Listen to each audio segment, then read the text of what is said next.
आप हैरान हो जाएंगे सुनकर कि बांके बिहारी के मंदिर में मंगला आरती क्यों नहीं होती। तो हुआ यूं कि एक आदमी बांके बिहारी के मंदिर के बाहर रोज सफाई करता था और वहीं भोजन करने के बाद रात्रि में मंदिर के बाहर ही सो जाता। एक दिन पुजारी जी ने सोचा कि यह आदमी इतनी मेहनत करता है तो चलो इसे कोई काम देते हैं। अब आदमी से पूछा गया कि गैया चरा सकते हो?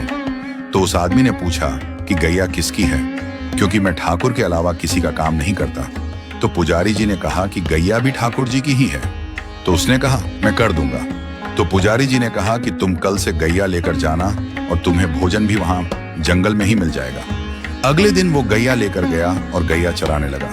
रोजाना उसके पास दोपहर में खाने के समय पर भोजन पहुंच जाता था। अब एक दिन क्या हुआ कि भोजन के समय पर भोजन नहीं आया, तो भूख की वजह से वह आदमी चिंता में आ गया। सोचने लगा कि जाकर पुजारी जी से शिकायत करूंगा और बहुत गुस्सा होने लगा। तभी एकदम से पीछे से आवाज आई कि गवाले आजा, अपना भोजन कर ले। और उसने पीछे देखा तो वहां दिखा तो कोई भी नहीं, लेकिन एक पेड़ के पास लाल मखमली कपड़े में कुछ बंधा हुआ रखा। वह गवाला वहां गया और जाकर देखा कि वहां तो भोजन रखा हुआ है। उसने उस कपड़े को खोला तो देखा कि 56 भोग तरह तरह का भोजन उस मखमली कपड़े में रखा हुआ था। तो गवाले ने सोचा कि आज भोजन बहुत ज्यादा बना है, तो बनाने में थोड़ा समय लग गया होगा, इसलिए देरी हो गई। लेकिन फिर भी उसने कहा कि आज कोई आदमी दिखाई नहीं दे रहा है जो भोजन लेकर आया, तो कहीं ऐसा तो नहीं कि ठाकुर जी खुद ही भोजन लेकर आए हों। क्योंकि वह कृष्ण का इतना अनन्य भक्ता था तो उसे विश्वास था कि कृष्ण कभी भी उसके पास आ सकते हैं। उसने आराम से भोजन किया और वो लाल कपड़े में सारे बर्तन बांध करके शाम को पुजारी जी के पास पहुंचा और जाकर बोलता है, पुजारी जी आज आपका कोई आदमी भोजन देने नहीं आया।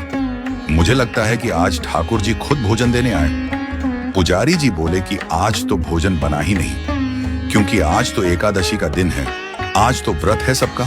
और पुजारी जी ने देखा उसके हाथ में लाल मखमली कपड़े में जो बर्तन है वो वही बर्तन है जिसमें रोज ठाकुर जी का भोग लगता है। तो पुजारी जी ने पूछा कि कोई भी तुम्हें भोजन देने नहीं आया? आदमी बोला नहीं, मुझे तो एक आवाज आई थी, ग्वाले भोजन कर ले। पुजारी जी को पता चल गया कि आज ठाकुर जी स्वयं इसके लिए भोजन लेकर गए। तो पुजारी जी ने सोचा कि ठाकुर जी का इतना अनन्य भक्त है तो इसको मंदिर से दूर नहीं भेजना चाहिए। तो पुजारी जी ने कहा कि आज से तुम्हारी ड्यूटी मंदिर में ही है, यहीं रात को चौकीदारी करो, मंदिर का ध्यान रखो। मंदिर के द्वार बंद होने के बाद कोई भी मंदिर में आए जाए नहीं।